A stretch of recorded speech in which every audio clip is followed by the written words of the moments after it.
Here are 5 of my top tips to help you improve your freestyle.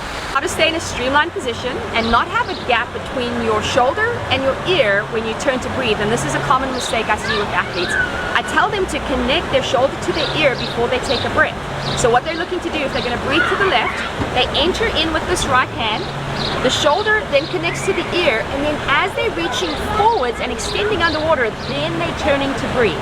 So I'm going to show that again. It's going to be interconnect, and then as you extend, roll to breathe. Okay, too many times we actually see athletes as they're entering, they're already taking a breath, and you see this big gap which takes them out of that streamlined position. You'll actually feel so much smoother doing this one thing. So give it a go and let us know how it feels. This is a common mistake I see with new swimmers.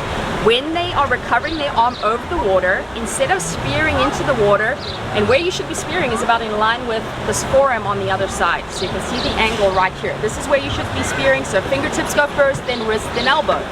What people do is over the water, they extend, and when it's time to actually make contact with the water, their elbow hits the water before their hand does. So they're hitting water like that.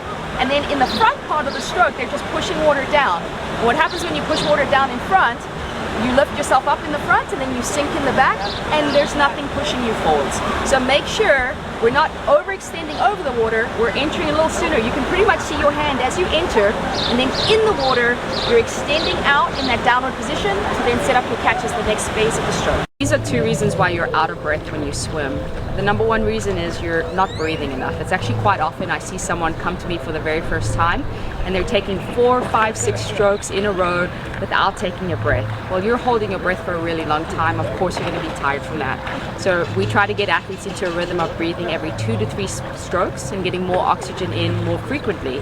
The other reason that you're out of breath is you're just holding your breath. So when you are putting your head into the water, you want to make sure to exhale. And I liken it to like you're blowing bubbles or you're sighing. There's bubbles coming out of your nose, even coming out of your mouth. And then when you turn your head to breathe, that's when you're taking a breath in.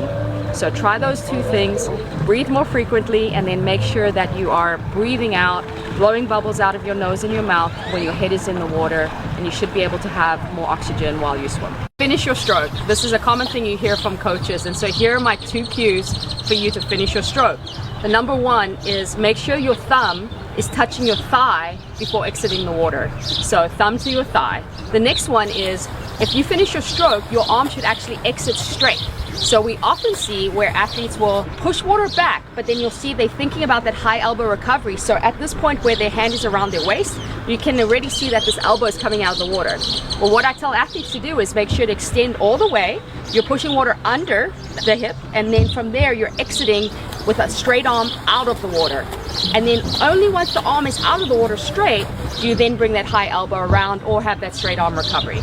Give it a go. A question I'm often asked is, at what point should you be pulling that front arm in the freestyle stroke? So when we teach beginner swimmers to get the timing and connection of the stroke, we actually have them keep out that front arm, which also gives them balance. And then we have them wait with that front arm out in front until the second arm comes right up next to them. This is most commonly called the catch-up drill. However, we do want to speed that up as you become a more proficient swimmer. So the correct time is as you're reaching out with the front arm, you're also pushing back with the back arm, but then as this back arm is coming around, you're setting up the catch with the front arm, and then as you pull with this left hand, that is exact timing in which you drive the right hand through. So you can see that there's actually a connection that happens with the pull and then the spear of the arm.